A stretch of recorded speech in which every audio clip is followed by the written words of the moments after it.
Les instituts de beauté Body Minute vous présentent Magali Berda, Sud Radio. On vit pas dans la même France. Magali Berda sur Sud Radio, il est 20h02, nous sommes en direct du lundi au jeudi sur Sud Radio. Je suis ravie de vous retrouver ce soir pour une émission très particulière pour mon cœur, parce que je reçois deux invités qui me tiennent au cœur. Je sais pas si ça se dit, mais pour qui me tiennent à cœur. Oui, bah voilà. Ça fait c'est le concept de l'émission, c'est d'être nature peinture, c'est de parler un peu. Voilà, c'est comme ça. Voilà, donc. Après, tu dis ça tous les soirs. Hein. Pourquoi tu mens? À chaque fois, tous les soirs, pourquoi tu dis deux invités qui me tiennent à cœur. C'est comme tous les soirs quand tu dis que t'as pécho une meuf. Tu mens. Que du mytho, voilà. Voilà. Mathias Rainer qui est à côté de moi, bien sûr, pour ceux qui ne l'ont pas reconnu. Mathias, la star de cette émission, le monsieur des réseaux sociaux. Il vous lit, il vous voit, il répète tout ce que vous dites sur les réseaux sociaux. Tu sais que j'ai mené une enquête? C'est un peu la taupe de l'émission. J'ai mené une enquête. Quelle enquête? Je sais qui a volé au Louvre. Qui? Sarkozy. Il a volé les tableaux pour sa cellule. Comme ça, il aurait une belle tapisserie. De 1, c'était nul. Elle est incroyable. Tu vois, dès que je parle de Sarkozy, et tu dis que c'est nul. Tu nous as fait la même hier soir, Mathias. C'est pas tous les soirs que tu nous parles la même blague. De la santé, parce qu'il va à la santé. Oh là là, je suis bidon. Non, c'est les meilleurs vannes. Mais c'est quand je parle de Sarkozy. Cette émission, on vit pas dans la même France, que je suis ravie d'animer tous les soirs du lundi au jeudi sur Sud Radio. Cette radio qui m'a ouvert les portes, et je les en remercie, pour faire une émission qui est particulière, qui casse les codes, où deux mondes se rencontrent, deux mondes que tout oppose, mais qui finalement se ressemblent plutôt pas mal. On a des belles surprises dans cette émission. On fait rencontrer des influenceurs et des politiques. Pourquoi? Parce que les influenceurs qui vous parlent à vous, auditeurs, publics, toute la journée, qui fédèrent des millions de personnes. On peut les aimer, on peut les détester, mais on peut pas leur enlever qu'ils fédèrent des millions de personnes. C'est qu'ils savent vous parler, c'est qu'ils savent vous accrocher. Et du coup, on s'est dit, pourquoi pas mettre ces gens-là en face des politiques qui vous accrochent un peu moins des fois. Parce que des fois, on va dire que les discours sont un peu plus compliqués à comprendre, donc certains décrochent de la politique malheureusement. Et cette émission est faite pour réconcilier la politique avec le public. Voilà. Donc ce soir, j'ai l'honneur de recevoir Gabriel Ayuso, qui est un influenceur ultra célèbre. Bonsoir Gab. Salut. Merci d'être avec nous. Mais avec plaisir. Et tu vas débattre, alors attention. Ah mais là, attention. Tu débats pas avec n'importe qui, hein. Tu débats, attention, avec Sandrine Rousseau. Bonsoir Sandrine. Bonsoir. Alors Sandrine, merci de nous faire l'honneur d'être ici. Sandrine qui est députée écologiste de Paris, pour ceux qui ne la connaissent pas, même si je pense qu'il y en a très peu qui connaissent pas Sandrine Rousseau. Et je suis très heureuse, et je tiens à le dire, et je le dis à chaque fois, je sais que je suis lourde un peu, mais c'est une vérité. Voilà, Sandrine, que j'aime profondément, parce qu'elle m'a énormément soutenue pendant mon cyberharcèlement. Je crois que ça a été la seule à avoir voilà, si je peux dire des ovaires. Des ovaires. Mais bon, voilà. Et du coup, le temps a fait que, voilà. Donc, je suis ravie qu'elle soit là. Et à chaque fois que je la vois, je suis un peu émue parce que, voilà. Bon, bref. Ce soir, on débat sur un thème qui est moins drôle, qui est moins sympathique. Nicolas Sarkozy en prison. La France a-t-elle touché le fond? Alors, vous doutez bien que Sandrine va vous dire que non, pas du tout. Gabriel Ayuso va nous dire que oui. Donc voilà, on va débattre ce soir. Alors, je commence d'abord par Gabriel Ayuso. Oui. Tu fais partie, des beaux gosses de la télé-réalité. Ah, trop gentil. C'est pas moi qui ai écrit, c'est Winnie. C'est Florian qui a écrit, c'est pas moi. C'est ce qui se dit, hein. Toutes les femmes le disent. Hein. Tu as été révélé au grand public dans Love Island. Ouais, ça fait un petit moment. Ouais. Puis dans les 50, où ton tempérament direct et ton capital sympathie ont marqué les téléspectateurs. On t'a ensuite retrouvé dans la Villa des cœurs brisés 9. Ouais. Cœur très brisé. Ouais, mais cœur très repris aujourd'hui. Où tu as montré une facette plus personnelle et vulnérable sans perdre de ta franchise. Tu appartiens à cette génération de candidats qui ne cachent pas ses émotions. Tu sais provoquer des réactions et assumer ce que tu montres. Et aujourd'hui, tu viens, cette authenticité, participer à notre débat. Exactement. Le but pour moi, c'est surtout que les gens puissent s'identifier à nous. Donc de rester soi-même à la télé, je pense que ça fait du bien aussi à tout le monde. C'est pas forcément le cas pour tous les candidats, mais s'il y en a quelques-uns, je pense que... Tu penses à qui quand tu dis ça? Je dirais pas non, en vrai, il y a tout le monde à sa propre personnalité, mais moi en tout cas, j'espère que les gens se reconnaissent aussi dans mon contenu, ce que je fais sur les réseaux sociaux. De me suivre au quotidien, c'est quand même plutôt cool à faire, et surtout c'est grâce aux gens qui nous suivent qu'on peut en vivre. Donc voilà, on a une vie qui est plutôt fun, et c'est grâce à vous, c'est grâce à tout le monde. Donc voilà, on a un beau métier, je pense. Comment t'as décidé de rentrer en télé-réalité?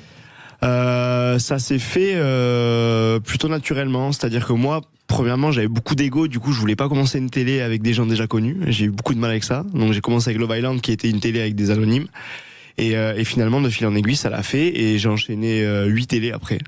Wow. Et même en très peu de temps. en 2 ans et demi. Ouais. Donc c'est assez conséquent. Et c'est aussi assez fatigant aussi moralement, mais franchement, je regrette pas et tout se passe plutôt bien quand même. Alors toi, Gabriel, qui est une star sur les réseaux sociaux, est-ce que tu t'intéresses à la politique ? La politique, je m'y intéresse, mais de loin, parce que c'est quand même un sujet qui est assez complexe. Voilà, c'est un sujet compliqué à aborder pour nous aussi. J'essaye de pas trop non plus m'avancer sur des sujets que je maîtrise pas à fond.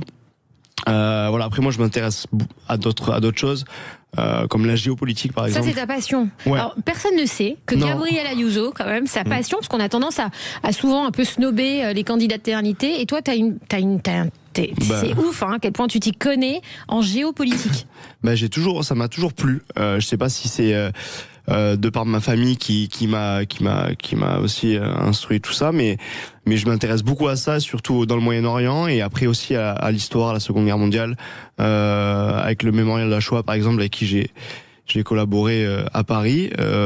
C'est quelque chose qui me passionne, je sais pas si on peut dire ce mot, mais qui m'intéresse vraiment, et voilà, plutôt que regarder des séries et des séries, je suis plutôt sur des docs, donc ça change un peu quoi. Ouais, et les gens savent pas ça. Non, ils ne savent pas forcément. Tu vois, voilà. Est-ce que tu as l'impression que nos politiques sont encore à notre écoute, ou des fois sont un peu à côté de la plaque ?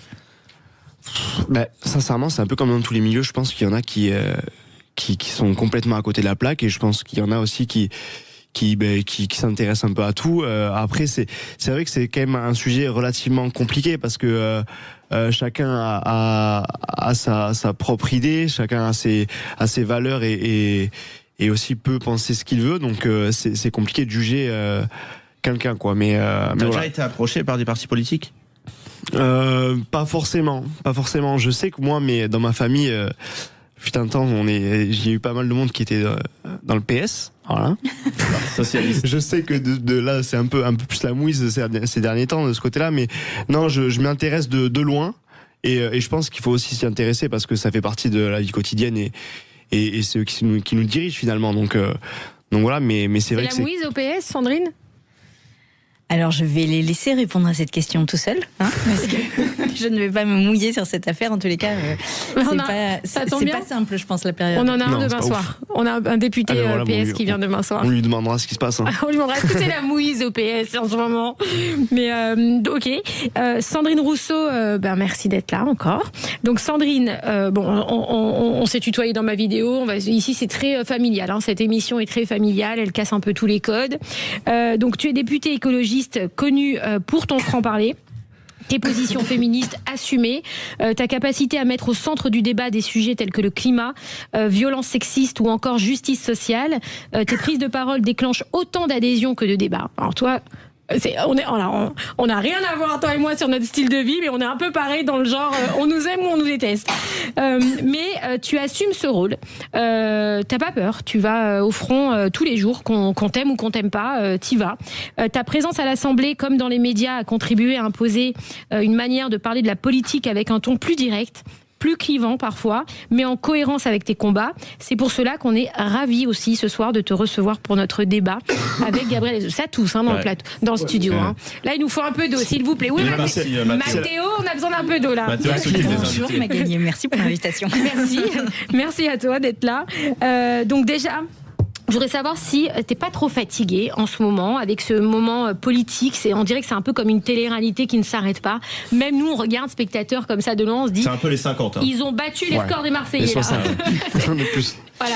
Donc, on est à 577 dans le... C'est ça, 500 Combien vous êtes ? 577, bien vu. Voilà. Parce que ça bouge tout le monde tellement que... Les 577 sur W9, tous les soirs en direct à 19h. Non, je rigole. Ou TFX. Alors, tu nous réponds juste après ça. On restait avec nous sur Sud Radio et on attend Sandrine Rousseau qui va nous donner un petit peu le climat actuel en politique. Restez sur Sud Radio, à tout de suite. Sud Radio. Parlons vrai. Sud Radio. L'Institut de beauté Body Minute vous présente Magali Berda, Sud Radio. On vit pas dans la même France. Magali Berda sur Sud Radio, nous sommes en direct du lundi au jeudi de 20h à 21h. On vit pas dans la même France, cette émission qui casse les codes. Et alors on revient sur un débat ce soir qui colle à l'actualité évidemment. Nicolas Sarkozy en prison. La France a-t-elle touché le fond? Et pour débattre de ce sujet, nous recevons Gabriel Ayuso, qui est influenceur ultra connu, la star des réseaux sociaux, le beau gosse en puissance, qui débat avec Sandrine Rousseau, la belle gosse des écolos, députée écologiste de Paris. Je prends. Ah, on adore. Alors, du coup, on posait cette question avant cette pause. Sandrine, est-ce que tu n'es pas trop fatiguée en ce moment avec la politique, où on dirait que c'est une télé-réalité géante? C'est plus les 50, la petite blague de Mathias. Alors les 50, Sandrine, pour te traduire, c'est une émission de télé-réalité sur W9. Oui, ça, tu connais? Oui, je connais. Ah bah ça va. Bon, bah alors on passe des 50 aux 577 à l'Assemblée nationale tous les soirs sur W9. Je rigole. Sur la question, est-ce que je suis fatiguée? Oui, je suis fatiguée, vraiment. En plus, on a peu vécu les dernières semaines, c'était l'enfer. Là, on comprenait plus rien de ce qui se passait. On avait l'impression quand même d'être parfois dans une cour de récréation, parfois dans un espèce de chaudron où tout le monde se détestait. Donc non, il y a des moments où je me suis dit mais j'arrête, je continue. Ah, t'as pensé même à arrêter? Ah oui, bien sûr. Ah bon? Bien sûr, mais plusieurs matins. Enfin oui, bien sûr, mais de manière assez intensive même. Mais bon, voilà, je suis là ce soir. Tant que je peux, tant que je porte des trucs, je continuerai. Puis le jour où j'en aurai marre, j'arrêterai. C'est ça que t'allais dire, même maintenant, t'en as un peu marre? Franchement, en fait, il y a l'Assemblée nationale et puis il y a les gens dans la circonscription et c'est vraiment pas pareil. Quand je fais des permanences, quand je vois les gens, je suis hyper contente. Vraiment, en plus ils sont très gentils. Enfin, vraiment, ils me font des retours très positifs. Quelques-uns non, mais globalement quand même si. Et après, il y a l'Assemblée où j'ai l'impression de rentrer dans un autre monde. Tu vois, c'est comme si je mettais un casque, une combinaison et que j'allais sur la Lune. Quand je rentre dans l'hémicycle, j'ai vraiment l'impression d'être vraiment dans un autre monde et dans un monde mais toxique déjà et puis complètement décalé quoi. C'est comme un burn-out politique. Non, je suis pas encore là. J'en suis pas encore là. Mais c'était pas loin. C'est juste une question de sens. Ouais. C'est-à-dire, je me demande un peu ce qu'on fait, quoi, des fois. Ouais, t'as l'impression qu'il y en a qui sont un peu déconnectés, ou alors ils s'amusent. En fait, ils prennent ça comme un jeu plutôt que de le prendre au sérieux, alors que c'est en train notre pays, il est en train de partir en live, quoi. Je pense surtout que les gens, ils ont besoin de politique. En fait, la France, les Français et Françaises, ils aiment bien la politique et ils ont besoin de driver. Ils en ont besoin dans leur vie quotidienne. Tu vois, ils ont besoin d'hôpitaux, ils ont besoin d'écoles, ils ont besoin de transport, ils ont besoin de travail, ils ont besoin de retraite. Enfin, en fait, ils ont besoin de crèches, de plein de choses, de la politique, quoi. Mais c'est comme si finalement, toutes ces personnes avaient du mal à rentrer dans l'hémicycle, des fois. Et on préfère un peu la tactique politique et après la tactique politique, moi je suis pas en mépris de ça parce que je pense que c'est aussi une forme de bataille qu'on mène. Donc dans toute bataille il y a des stratégies, donc j'ai pas de mépris pour ça, mais des fois ça prend le dessus sur la vie des gens. Donc les gens qui disent aujourd'hui que les politiques se foutent un peu de nous, qu'ils en ont marre parce qu'ils ont l'impression, les citoyens français, moi de ce que je reçois, de ce que je lis, ils ont l'impression que plus personne les prend au sérieux, que maintenant c'est la politique d'un côté, les politiciens d'un côté et les citoyens de l'autre côté qui sont... les gens ils sont abandonnés quoi. Ouais voilà, ils sont abandonnés. Ouais. Faut dire qu'il y a plein de gens qui savent pas de quoi demain sera fait et qui arrivent pas à joindre les deux bouts, qui sont à bout et qui n'arrivent pas à joindre les deux bouts, qui sont en survie, qui en débrouillent, qui trouvent des milliards d'astuces et d'ailleurs c'est incroyable pour continuer à vivre quoi qu'il se passe, mais voilà, je trouve que des fois il faut l'entendre et faut respecter ça. Oui, on verra toujours le bout du tunnel, mais j'avoue que là c'est tendu là, c'est un long tunnel. Elle est fatiguée, c'est un long tunnel, c'est ça. Sandrine est fatiguée, on va lui apporter une petite nuit calme, une petite verveine parce que... Sandrine, on va essayer de te détendre un peu ce soir. On est là pour ça. Non, mais c'est important et c'est très franc de le dire parce que c'est vrai que les politiques à chaque fois ils se cachent un peu. Ouais, c'est vrai, je trouve ça. Non, mais vachement bien de le dire. On te sent touché même. Oui, parce que moi je fais pas ça pour ça. Je fais pas ça pour passer des heures et des heures à discuter de de quel est l'article de la Constitution. Enfin, c'est pas pour ça. C'est pour vraiment changer les choses, quoi. Ouais. Alors, l'ancien président Nicolas Sarkozy a été condamné à 5 ans de prison ferme pour association de malfaiteurs. Donc, dans l'affaire du financement libyen présumé de sa campagne présidentielle de 2007, il est incarcéré à la prison de la maison d'arrêt de la santé à Paris depuis ce matin. Pas de blague, Mathias, Non, avec les blagues tout nulles. Pour des raisons de sécurité, il sera placé en cellule individuelle d'environ 9-10 mètres carrés. Alors, paraît-il qu'ils ont mis 2 policiers qui protègent Nicolas Sarkozy en prison actuellement, c'est ce qu'ils viennent de dire. Il est séparé des autres détenus avec un accès limité. Une demande de mise en liberté a été déposée par ses avocats. La cour d'appel dispose de 2 mois maintenant pour se prononcer.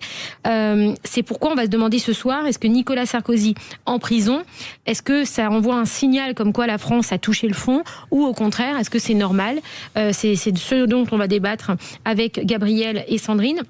Alors Sandrine Rousseau, est-ce que tu comprends quand même que ça choque les gens de voir un ex-président aujourd'hui en prison?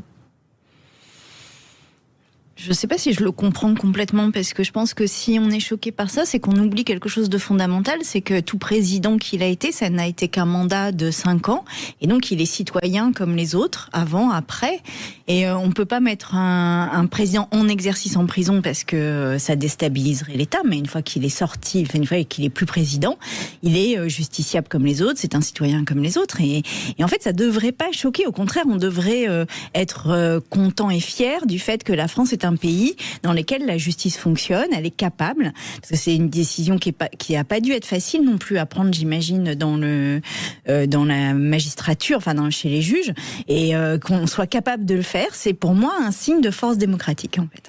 Et toi, Gabriel ? Mais en soi, je pense que ça choque les gens parce que c'est une personnalité publique et pas des moindres, hein, parce que Nicolas Sarkozy, c'est quand même un président qui a marqué. Après, je rejoins Sandrine sur le fait que finalement, c'est un citoyen comme les autres aussi, maintenant, après qu'il ait fini son mandat. Donc, d'un côté, je peux comprendre que ça choque les gens de par son statut qu'il a gardé, son charisme et qui il est.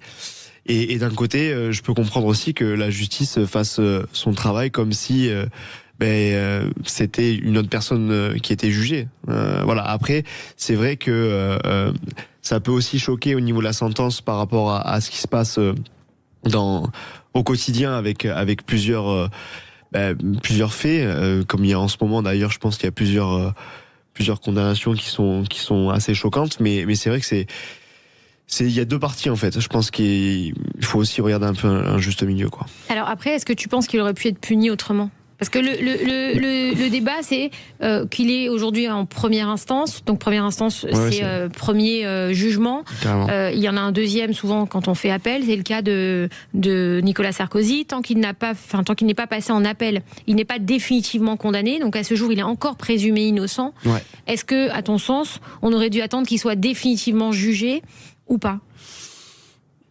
Pour le mettre en prison. Je suis pas spécialiste au niveau des jugements, mais en soi, peut-être que la peine est lourde, hein, parce que il va quand même séjourner en prison. Et ça, je pense que cette décision, elle a été très très dure à prendre, parce qu'il y a certains jugements qui mettent beaucoup plus de temps et pour des faits qui sont souvent très très graves aussi. Donc on peut se poser des questions sur ça. Mais après, il est présumé innocent et il me semble qu'il a fait une demande de remise en liberté. Donc à tout moment, il va pouvoir ressortir très vite. Mais ouais, c'est vrai que c'est assez choquant au niveau de la peine dans l'immédiat, quoi. Est-ce que toi, tu penses qu'ils ont fait ça pour le symbole, justement ? Parce que c'est quand même... Parce qu'on va pas se mentir, il y a très peu, en première instance, qui vont en détention immédiate. Non, pas du tout. Dès lors qu'il y a des condamnations à plus de 2 ans, en général, 90% des gens vont en prison. Et il y a même des gens qui vont en prison pour avoir volé quelques euros de nourriture. Et c'est pas exceptionnel, hein. Il y en a à peu près dans toute la France. Donc là, le jugement, l'emprisonnement a été justifié au titre de l'exceptionnelle gravité des faits. Donc c'est normal qu'il puisse aller en prison. Après, on peut discuter de l'utilité de la prison dans toutes les peines, parce que ça, c'est un vrai sujet de société. Est-ce qu'on doit envoyer autant en prison aussi rapidement, etc. Mais je veux dire, Nicolas Sarkozy ne doit pas avoir de traitement de faveur par rapport à d'autres personnes qui, elles, quand elles font des délits sur la voie publique et tout ça, sont immédiatement en prison. Vous pensez qu'il va sortir avant ? Ah oui, je pense qu'à mon avis, il va passer une nuit en prison, il va ressortir, ça se trouve, dès demain. Hein. Ah oui ? Ah oui. Et d'honneur. Ah oui, je pense, oui. Il peut passer qu'une nuit en prison et sortir demain ? Oui. Mais parce qu'il a fait une demande de remise en liberté et que si dans l'immédiat, ça peut aller très vite. Ça peut aller très vite. Donc ça peut être dès demain. Ils ont voulu faire passer un message aussi en étant assez sévère sur la peine. Je pense que ça fait passer un message aussi pour dire que tout le monde, il n'y a pas de traitement de faveur et que tout le monde peut... Alors, pour tous les gens qui disent que justement c'est l'inverse, il y a un traitement de défaveur. Ça se dit ça, défaveur ? Oui. Parce que c'est Nicolas Sarkozy, etc. Tu leur dis quoi, ces gens-là ? Parce que finalement, tu vois des meurtriers aujourd'hui, tu vois des gens qui agressent les autres, qui tapent des policiers, etc., et qui ne vont pas en prison. Et ce qui revient beaucoup sur les réseaux sociaux, c'est pour un délit financier, aujourd'hui, tu vas plus facilement en prison que pour un délit de violence. Alors ça, c'est un vrai sujet de société pour le coup. Et moi qui suis une défenseuse des personnes qui sont victimes de violences, les personnes par exemple qui ont subi des viols voient très rarement la personne qui les a violées, elle est en prison. Donc ça, c'est un sujet de société réel. Mais pour autant, là, il y a eu 10 ans d'enquête sur les faits. Il a déjà été condamné une fois de manière définitive pour corruption de magistrats dans l'affaire Paul Bismuth. Donc en fait, voilà, je pense que il n'y a pas de traitement de défaveur. En aucune manière. Par contre, il y a une justice indépendante qui a pris sa décision de manière indépendante et c'est une décision qui devrait nous interroger sur le niveau de corruption en France parce qu'en fait, c'est au titre de la corruption qu'il a été enfermé. Après, je suis d'accord avec vous sur le fait que nous devrions vraiment avoir une réflexion parce qu'on sait que il y a juste 1% par exemple des viols, je reviens sur cet exemple, qui donne lieu à une condamnation. C'est bien trop peu. Enfin, je veux dire, c'est scandaleusement trop peu. Donc, pour vous, il mérite d'être en prison. Ah ben oui, mais c'est pas à moi de dire il mérite ou il mérite pas. C'est un juge qui a estimé qu'il méritait. Moi, je suis pas juge à la place du juge et je veux pas refaire le jugement. Par contre, une des choses, c'est qu'il bénéficie d'une empathie dont tout le monde ne bénéficie pas. Etc. Ce matin, c'était un peu too much, surtout pour des gens qui sont les premiers à dire il faut emprisonner la racaille, le Karcher. Un documentaire Netflix aussi. Ça, c'est pas impossible. Il y a peut-être un documentaire derrière, c'est plus chaud et tout. Je sais pas. Après, si toi, parce qu'on sait que les personnalités politiques, vous êtes sujet à avoir aussi beaucoup de polémiques, d'accusations, etc. Il y en a plein qui sont traînés dans la boue, des fois à tort, des fois à raison, parce qu'il y a plein de coups bas, etc. dans le monde politique. Est-ce que, imagine, demain, on t'attaque sur quelque chose et la personne qui va te juger, c'est une personne qui avait manifesté contre toi il y a quelques années. Est-ce que tu vas te dire que cette personne-là, elle peut être neutre avec toi ? Parce que la juge, aujourd'hui, qui a jugé Nicolas Sarkozy, avait fait partie d'une manifestation contre lui il y a quelques années. Est-ce que tu peux nous répondre après juste cette petite pause ? On aura la réponse de Sandrine Rousseau. C'est intense. Restez avec nous sur Sud Radio. Elle va nous répondre. La réponse de Sandrine Rousseau. Sandrine Rousseau, ce soir sur Sud Radio, se met à la place de Nicolas Sarkozy. C'est un vrai non. À tout de suite sur Sud Radio. Magali Berda, Sud Radio, 20h, 21h. On vit pas dans la même France. Sud Radio, parlons vrai. Les instituts de beauté Body Minute vous présentent Magali Berda, Sud Radio, on vit pas dans la même France. Magali Berda sur Sud Radio, il est 20h30, nous sommes en direct, on vit pas dans la même France pour un débat sur Nicolas Sarkozy en prison. La France a-t-elle touché le fond ? Et pour ce débat, on reçoit Gabriel Ayuso, influenceur mode, influenceur, tout ce que vous voulez, lifestyle, qui débat en face de Sandrine Rousseau, influenceuse mode, lifestyle, écolo, non, député écologique de Paris. Ouais, c'est vrai, on fait gentil. C'est pas gentil, ouais. C'est tout ce qu'il a déclaré sur une influenceuse mode, franchement. Elle a deux doigts de nous faire un défilé, Sandrine Rousseau, là. Alors, Sandrine Rousseau, on parlait donc de Nicolas Sarkozy et on parlait... Alors, je te posais la question. Est-ce que tu peux te mettre à la place de Nicolas Sarkozy une seconde et te dire, OK, si des gens veulent te traîner dans la boue, ce qui est souvent le cas en politique pour tout le monde. De tous les partis, on voit des coups un peu bizarres, tu vois. En vrai, je me rapproche de ça, mais je pense que ça peut se rapprocher de notre monde à nous aussi. Parce mais alors ça... C'est-à-dire que des gens, nous, qui nous regardent un jour et qui sont fans de nous à fond, parce qu'on s'est mis en couple avec quelqu'un ou parce qu'on a fait quelque chose qui peuvent leur plaire, et du lendemain, nous détester, nous traîner dans la boue, c'est exactement la même chose. Mais je pense que c'est parce qu'aussi on est médiatisé, qu'on a aussi Enfin, on sait qu'on a des avantages, des inconvénients, et ça en fait partie. Mais pour moi, je vous le dis, pour pratiquer un petit peu les deux, depuis quelques années maintenant, depuis les élections présidentielles, en 2022, je trouve, et ça, je pense que très peu de gens peuvent le comprendre, mais moi, je le vois de l'intérieur, que le monde de l'influence et le monde politique a énormément de similitudes. C'est bien plus que ce qu'on veut expliquer croire. à Sandrine pourquoi Gabriel est traîné dans la boue. Parce qu'en fait, Sandrine, pour te faire une comparaison, le body count de Macron avec les ministres, Gabriel est le même avec les femmes. Donc c'est pour ça qu'il est traîné dans la boue. C'est-à-dire qu'en fait, on est très peu dans la boue. Hein. J'ai la chance. Alors, pour en revenir, sérieusement, le body count de Macron avec les ministres, je l'avais pas en tête là. Je vous la donne celle-là, si c'est à l'Assemblée, bon, ça marche. Je fais une question au gouvernement la semaine prochaine là-dessus. On la regardera, on la commentera sur Sud Radio. Alors, si tu te mets à la place donc de Nicolas Sarkozy, donc tu as quelqu'un qui veut traîner dans la boue, où il y a une enquête, il n'y a pas d'enquête, etc. Mais la juge qui va te juger, c'est une femme que tu viens d'apprendre qu'elle a manifesté contre toi il y a quelques années. Est-ce que tu vas te sentir sereine pendant le jugement ou pas, franchement? Mais oui, parce que les juges ont une mission de service public et quand ils remettent leur robe, ils n'ont pas, ça n'est pas au nom de leurs opinions politiques qu'ils jugent. Et si on rentre là-dedans, alors ça veut dire qu'on rentre dans l'idée que les juges rendent des décisions politiques, ce qui n'est pas vrai. Là, en l'occurrence, je rappelle quand même que c'est de l'argent, l'association de malfaiteurs porte sur une somme d'argent qui vient du terrorisme.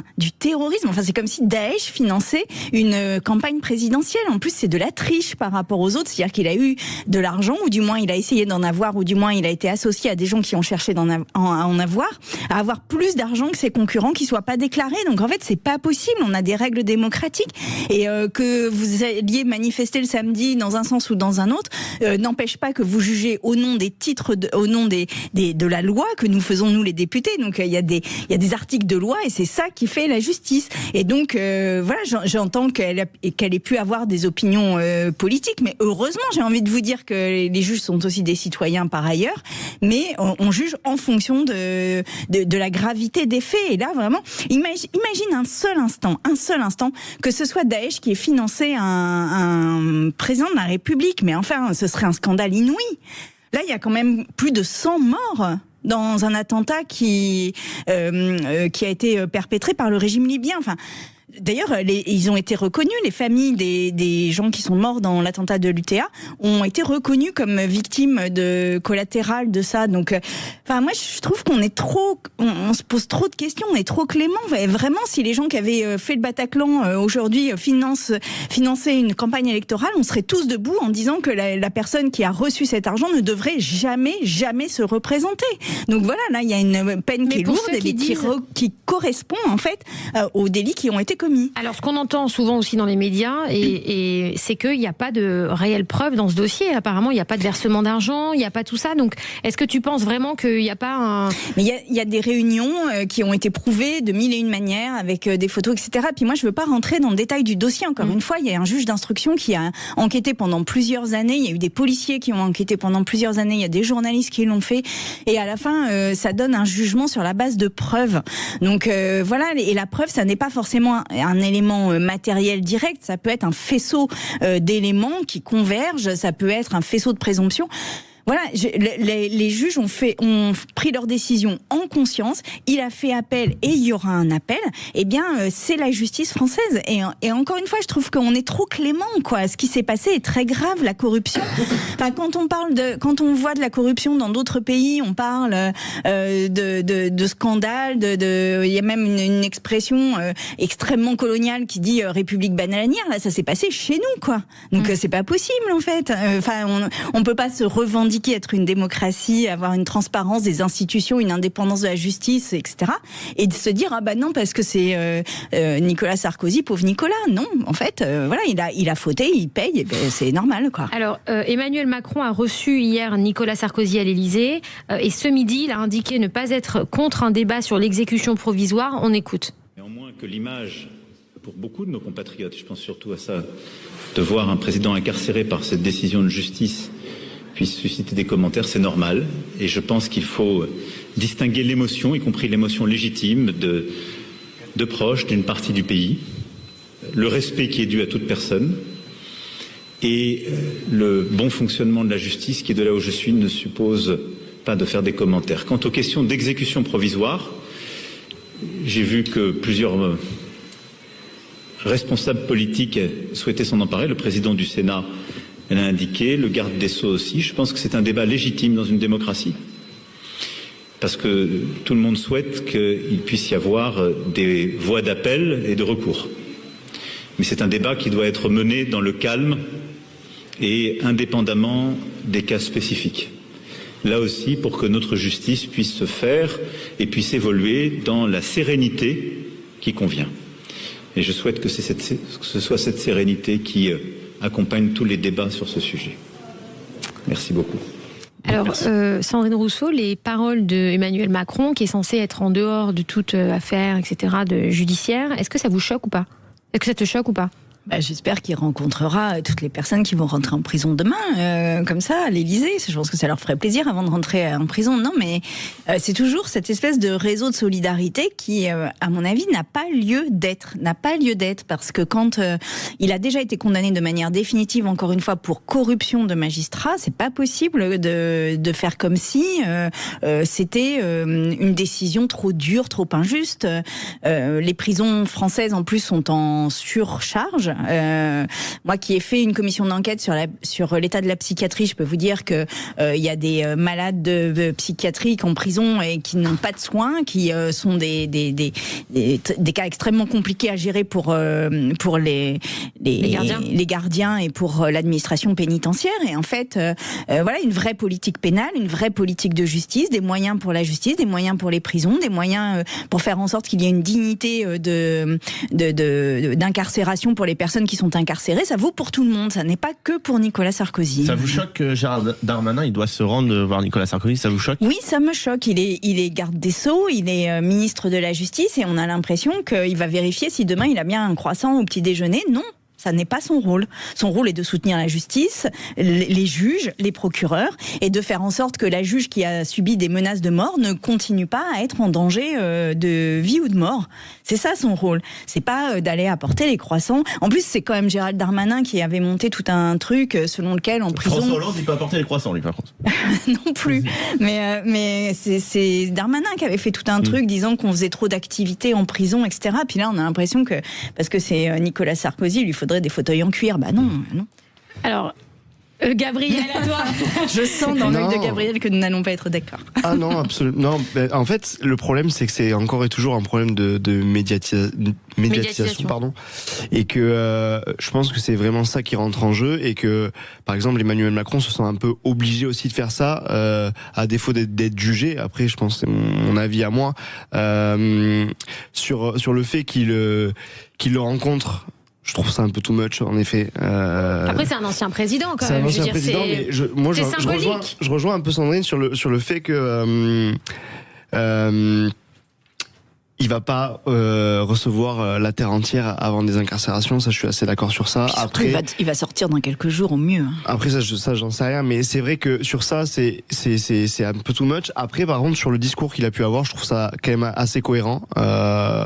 Et que on puisse faire confiance en la justice en France, je pense que c'est très très important. Et on en revient aussi sur le fait que je pense qu'il y a certaines peines sur des actes comme le viol, comme les agressions, etc., qui mettent beaucoup de temps et qui sont, je pense, intolérables. Alors justement, est-ce qu'on n'a pas l'impression qu'il y a une justice à deux vitesses, voilà, entre l'affaire médiatique de Nicolas Sarkozy et les autres affaires lambda des citoyens lambda? Je pense que la médiatisation fait que ça passe avant des choses plus graves, et ça c'est intolérable. Et c'est-à-dire que il faudrait aussi s'attarder sur des choses qui valent le coup, comme le viol, par exemple. Quand on attend des jugements sur des personnes qui sont récidivistes, je pense que c'est inacceptable, par exemple. Donc voilà. Pour toi, c'est pas équilibré. La jauge en fait est pas très bonne sur ça quand on met à côté plusieurs jugements. Donc. Et ça fait 10 ans quand même que l'affaire est sortie. Hein, donc la justice c'est pas non plus précipitée.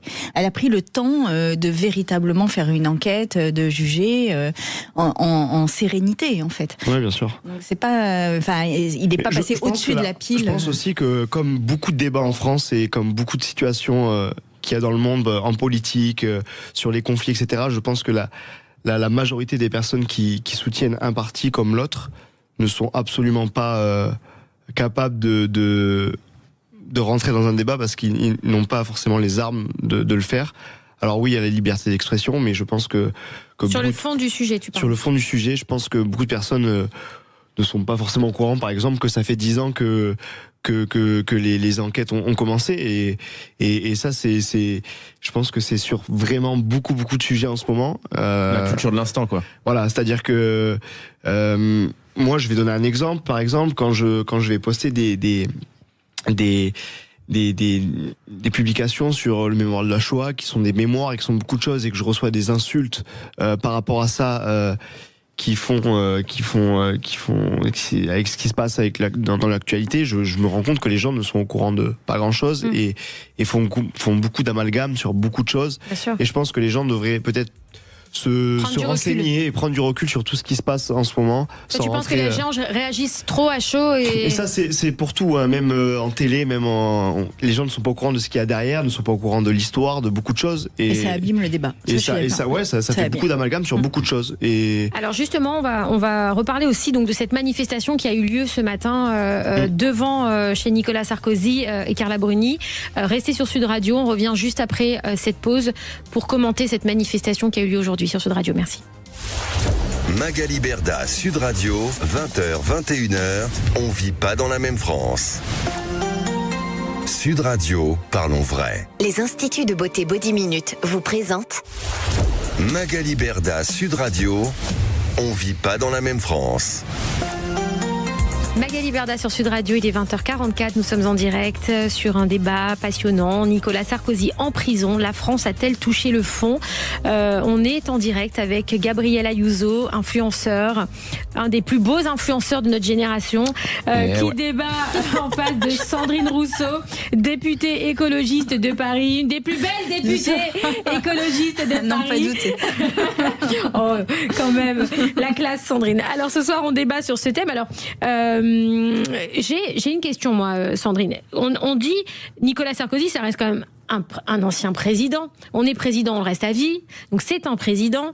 Est-ce qu'aujourd'hui, les faits, comme tu l'as dit, se sont passés il y a des dizaines... Enfin voilà, c'était en 2007, donc ça remonte à très longtemps.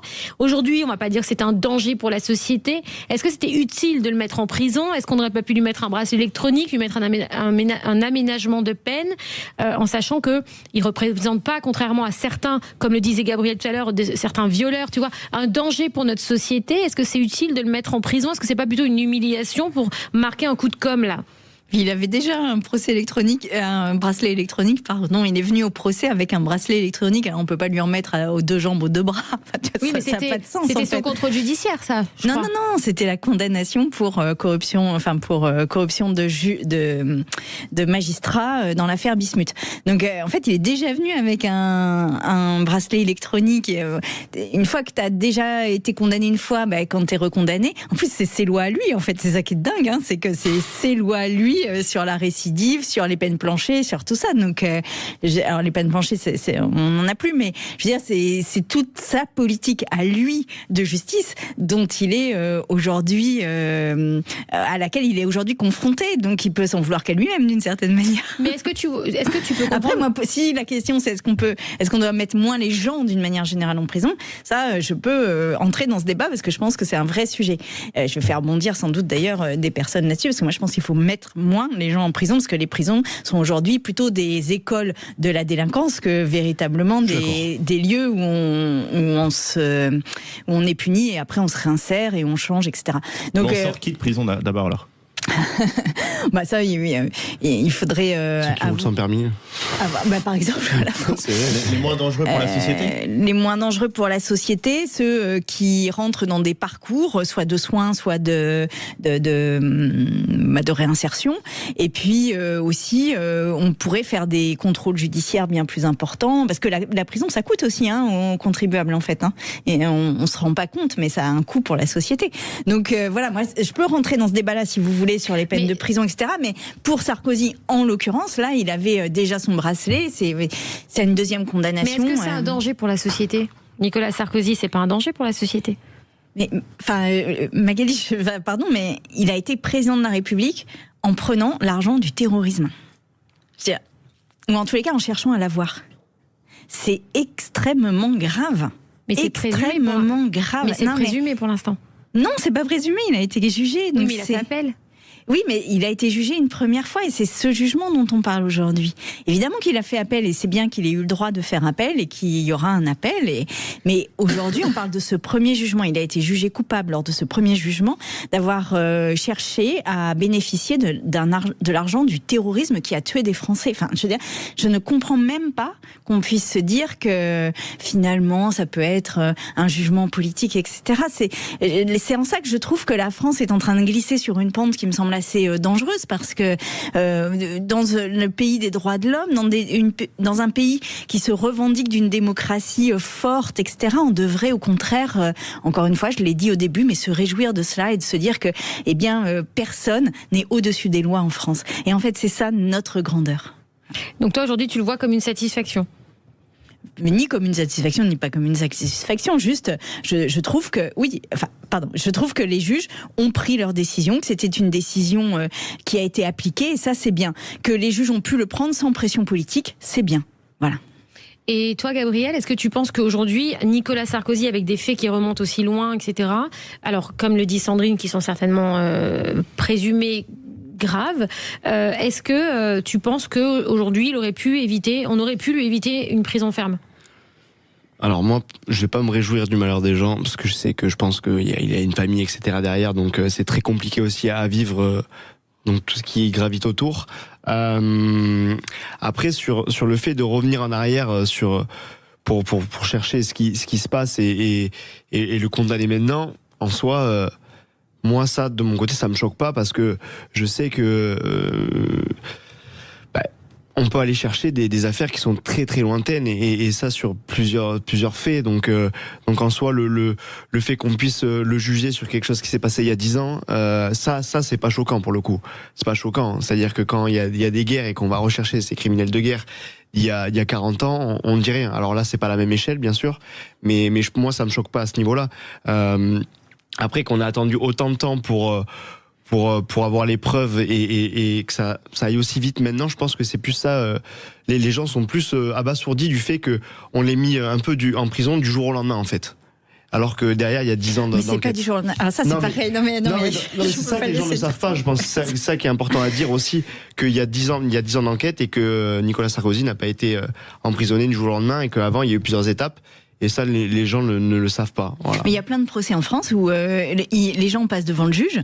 Et ils ont les menottes à la sortie du jugement, ils sont incarcérés immédiatement, quoi. Ouais. Donc là, il a eu un mois pour se préparer, un mois pour monter son comité de soutien, etc. Après, en soi, le comité de soutien, par contre, pour le coup, je pense que il l'a depuis bien longtemps et avant qu'il y ait, ça, je suis d'accord. Il y ait tout ça. C'est-à-dire que c'est un homme quand même qui est charismatique et je pense que il en impose de par sa prestance et aussi de ses idées qui sont, n'en déplaise aux autres, bonne ou mauvaise, mais c'est quelqu'un qui est quand même relativement apprécié aussi.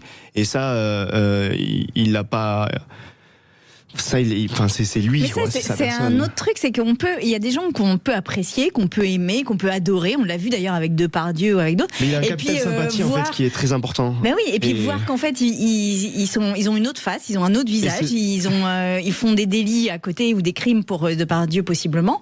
Et du coup, c'est vrai qu'il y a une espèce de rupture affective. Ça, je suis d'accord. Il y a de plus en plus de capital sympathie envers les politiques. On peut le voir aussi avec François Hollande, qui a pas été un président apprécié, au final qui est en dehors de la politique, très apprécié. Alors, on va entendre Roland, pareil, qui est auditeur. Bonsoir Roland. Bonsoir Roland. Vous allez bien? Ça va et vous? Bah ça va super, mais on peut tutoyer Magali. Ah moi aussi, super, salut Roland. Magali, en plus c'est que c'est énorme Magali, parce que je t'ai croisé il y a quelques années. Je t'ai croisé dans un autre pays, mais j'ai pas osé tenir de voir. Ah bon? Quel pays? Ouais, t'étais sur le Kikar à Natania, je suis pas Ah bah oui, Kikar à Natania, je connais très bien, c'est très sympathique.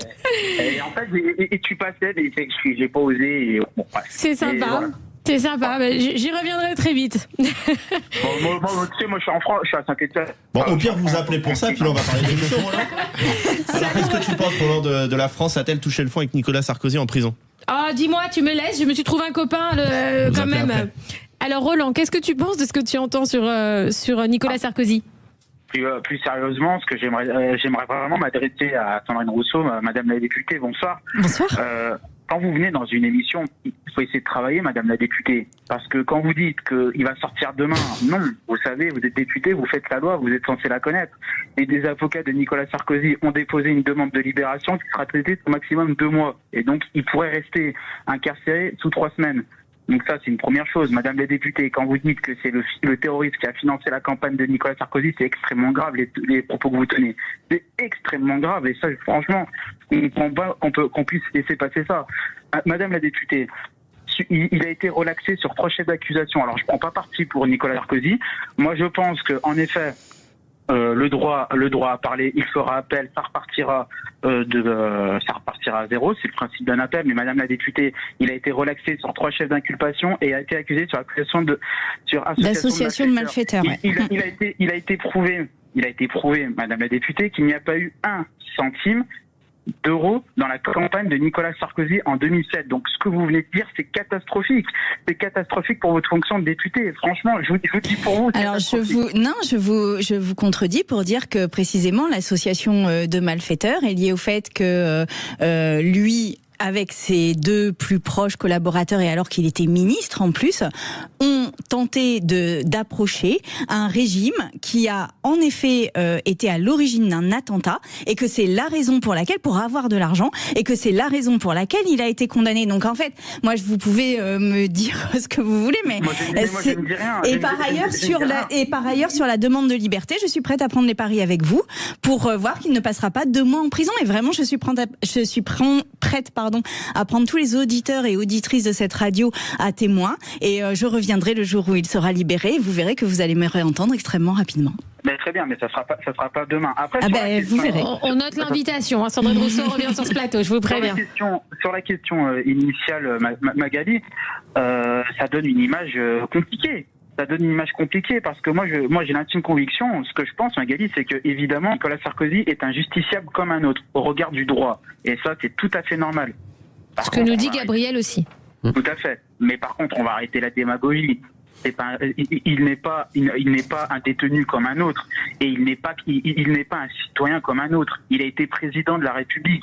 Donc arrêtez de me faire. Déjà, ce que vous avez dit, Magali, au début d'émission, c'est qu'en plus des surveillants pénitentiaires, il y a en plus 2 policiers qui le surveillent au sein de. Alors ça fait beaucoup parler sur les réseaux sociaux aujourd'hui. Qu'il y ait des policiers.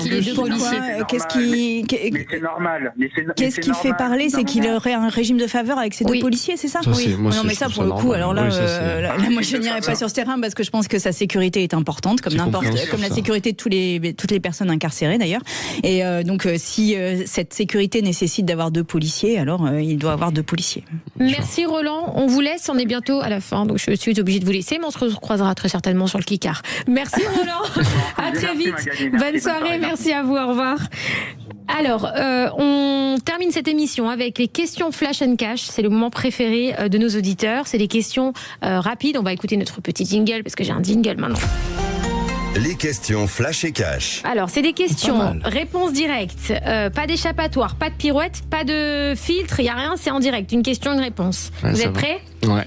Alors, Sandrine Rousseau, il paraît que quand on est député, on peut aller dans les prisons. Est-ce que tu penses aller faire un tour à la prison de la Santé voir Nicolas Sarkozy ? C'est une question retorse. Non, mais ce serait une provocation et j'ai pas envie de provoquer. Moi, j'ai envie véritablement que juste la justice passe. Donc voilà, je vais pas aller provoquer, mais je me suis posé la question pour dire vrai. Ah ouais ? Tu voulais y aller ? Je me suis posé la question de savoir si je devais y aller ou pas. Bon, à ce jour et au moment où je vous parle, je vous dis que je n'irai pas, en tous les cas, dans un esprit de provocation. Alors, Gabriel Ayuso, on entend parler de plus en plus de taxer les plus riches en France. Tu as déjà pensé à aller vivre comme d'autres à Dubaï ? À Dubaï, oui, pourquoi pas. Oui, pourquoi pas, mais je pense que c'est pas le pays qui me définit le mieux, donc pourquoi pas ailleurs, mais parce que tu gagnes combien toi sur les réseaux ? Beaucoup, hein. non, en soi je peux l'entendre. Ouais. Alors, Sandrine Rousseau, depuis 24 heures, une vidéo de Louis Boyard qui retire une montre à 295 € avant de passer sur BFM Télé tourne sur les réseaux. On taxe Louis Boyard de faire du double discours. Vous comprenez cette polémique ? combien, mon Mamie Dieu, il aurait dû garder sa montre surtout et assumer si ça lui fait plaisir, voilà. Et après, il pourra s'en expliquer, mais enfin, je crois pas que ce soit interdit d'acheter des montres à 295 Il €. a peut-être une tendinite, on sait pas. Gabriel Ayuso, si demain la télé et les réseaux s'arrêtent, tu fais quoi? Je repars bosser comme tout le monde, comme je l'ai déjà fait. Et la dernière, Sandrine Rousseau. De plus en plus, les Français ont du mal à finir les fins de mois et acheter donc au moins cher. Penses-tu que le bio et le Made in France ne risquent pas d'être les premiers à souffrir de ces problèmes de finances des Français? Si, et c'est l'énorme problème. C'est pour ça qu'il nous faut une autre politique agricole et aussi une protection de nos frontières contre les marchandises qui viennent de l'autre bout du monde avec une concurrence déloyale. Une petite dernière pour la route. Sandrine Rousseau, vous étiez félicitée de la fermeture de C8 pour mettre fin notamment à TPMP. Or, l'émission de retour sur W9 et plusieurs intermittents se sont retrouvés au chômage. Avez-vous des remords? Non, parce que c'était au nom des atteintes aux règles du CSA et posées par le CSA. Et en fait, ce qui s'est passé plusieurs fois sur le plateau de TPMP n'était pas acceptable. Enfin voilà. Alors, je vous retrouve demain soir. Merci à tous pour cette émission. Très belle soirée. On se retrouve demain à 20h. Tout de suite sur Sud Radio. Vous retrouvez Les Quais d'une Vie avec Jacques Pessis et son invité, le publicitaire français Claude Douce. Merci Sandrine Rousseau. Merci Magali. Merci Gabriel Ayuso. Merci à vous, gros bisous. À très vite sur Sud Radio. À demain. Magali Berda, Sud Radio, 20h, 21h. On vit pas dans la même France. Avec Body Minute. Sud Radio. Sud Radio. Parlons vrai. Parlons vrai. Sud Radio. Parlons vrai.